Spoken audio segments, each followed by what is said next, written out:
Every time a new area or region is unlocked, MiHoYo always introduces new enemies with new abilities and strategies needed to take them down.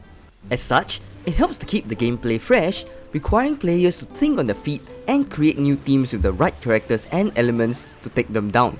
While some enemies are very easy, some enemies are just the hellspawn of the abyss and has got to be the worst enemies in the game, either having very strong shields that are difficult to take down, strong resistances, or just very annoying in general. For today's video, I will be covering my top 5 worst enemies in Genshin and provide some tips for you to defeat them. If I missed out any enemies that you think are equally horrible, do leave them in the comment section below so that I can cover them in another video.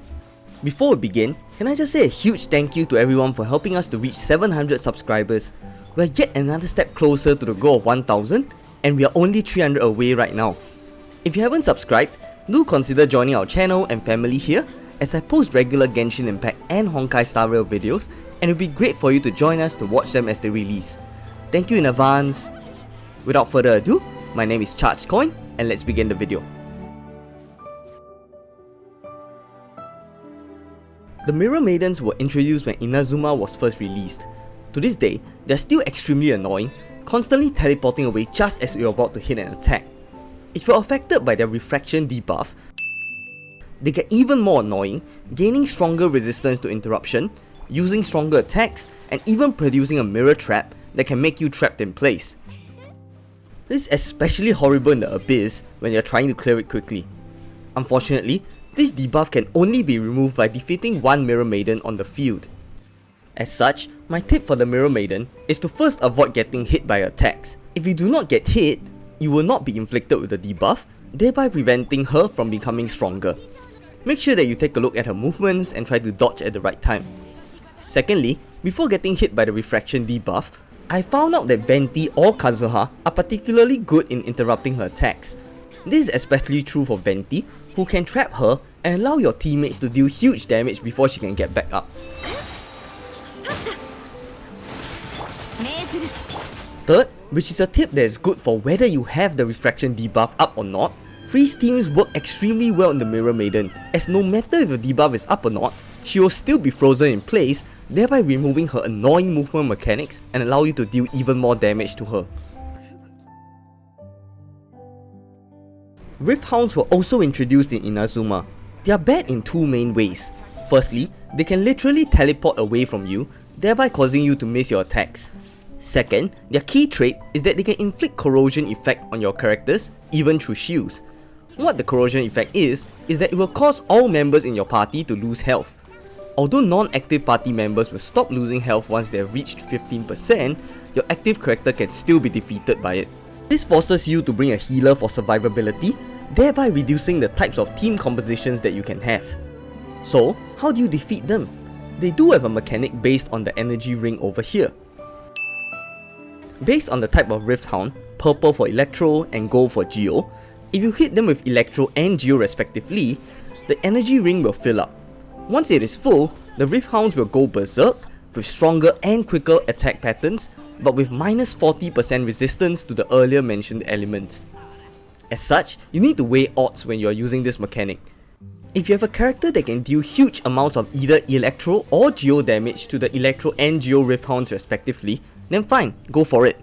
But if the one that can deal Electro or Geo is just a support character, you may be better off just attacking them normally, as otherwise they will get berserk, but you cannot deal extra damage to them, making the fight harder for you. In short, I recommend you to bring characters with elements that the Rifthounds are weak to, so that you can take care of them a lot faster.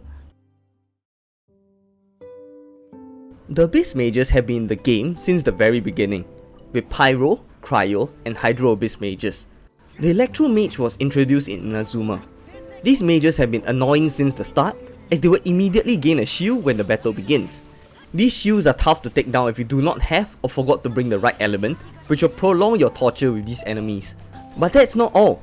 Their shields are annoying, yes, but their attacks are just as annoying. All of them will have special attacks that will either hinder your movement or deal damage to you. What's even worse is that MiHoYo loves to put these mages together. The combination of Cryo and Hydro are the worst, as they can freeze and trap you in the bubble. My tip for these mages are the best elements to take down their shields. For the Pyro shield, the most obvious is to use Hydro. For Hydro shield, Cryo will freeze them in place, while Dendro will also deplete the shield extremely quickly. For Cryo, just use the Pyro to melt the shields, and finally for Electro, Pyro, Cryo and Dendro elements all work very well. The Consecrated Beasts are fairly new enemies introduced in Sumeru. They are particularly horrible to fight against due to their strong attacks and tanky nature. Why? When you enter battle, they will immediately go into the phagocytic form, thereby increasing their resistance to all elements to 40%, while increasing the resistance to their own element to 70%. For example, the Scorpion, who is Electro, increases its Electro resistance to 70%. This makes them very tanky and difficult to kill. What's more, their attacks are also quite strong and fast, dealing huge damage to your characters. The tip to defeat them is to first brute force your way using different elements from that of the beasts. That is all you can do in the meantime. After a while through the fight, they will use a strong AoE attack that will cause a phagocytic energy block to appear on the ground. You only have 10 seconds and you need to destroy the block using the same element as the particular beast. For example, the Phoenix is Pyro, so you need to use Pyro to attack the energy block. After destroying the block, hitting the beast with your character's attacks will cause it to lose 15% of its max HP and be paralyzed, leaving it open to attacks and have all resistances back down to only 10%. Take this opportunity to deal as much damage as possible and win the fight. Finally, the number one most annoying enemies in the game has got to be the Abyss Heralds and Lectors. The Hydro one was first introduced in patch 1.4 with the Archon quest, followed by the Electro and Pyro ones introduced in Enkanomiya, and for the Cryo one being introduced in Sumeru. These Lectors are extremely strong, with shields that are difficult to take down, and have powerful attacks that can have additional effects. For example, the Pyro Lector can inflict Brand of the Abyssal Flame, which is essentially like the Rifthounds Corrosion, which will cause all party members to lose health. The Electro Lector on the other hand can remove 20 energy from all members of your party, the Hydro one extends the cooldown of your character's skills and burst, and Cryo can reduce your party's stamina. What's more, the main annoying thing about them is that at 20% health, they will gain a shield respective to their element. This shield is super tanky and will not go down easily without the right elements. They also have stronger attacks when they are shielded. MiHoYo also loves to combine the Lectors and the Heralds. For example, they had both the Cryo and Hydro Heralds together in floor 12 of the 3.7 Abyss. The constant freezing had me rage quit more times than you can even count. Anyway, to take them down quickly, I suggest for you to deal as much damage as possible in the initial phase. At this phase, they do not have any increased resistance to their own element, so use whatever you want at your disposal to take them down to 20%. After that is where the hell comes.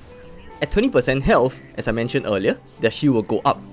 Do note that the Lectors, Pyro and Electro will stay still, so it may be easier to dodge their attacks. The Heralds, Hydro and Cryo, however, move extremely fast around the map, so it may be preferable to bring shielding instead. So how do we take down their shield?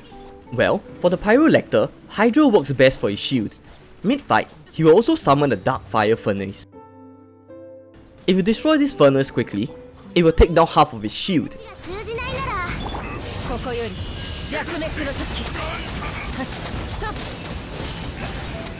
For the Electro Lector, Dendro, Pyro and Cryo all work well for his shield. In particular, Banner works well due to his low cooldown for his skill. For the Cryo Herald, Pyro works the best to take his shield down. And finally, for the Hydro Lector, Dendro and Cryo work the best. Personally, I feel that Dendro does the job faster, but Cryo can be very effective as well to apply freeze and thereby stopping the Herald in his tracks for you to do even more damage to him. And with that, we've come to the end of today's video. Which enemy did you find the most annoying? Do let me know down in the comment section below. If you found that today's video helped you out, or you just enjoyed it in general, do consider leaving a like, comment or subscribe, as it will really help out the channel and get me closer to my goal of 1000 subscribers. I make regular Genshin Impact and Honkai Star Rail videos, and I hope that you will be here to watch them as they release. Thank you in advance and bye bye!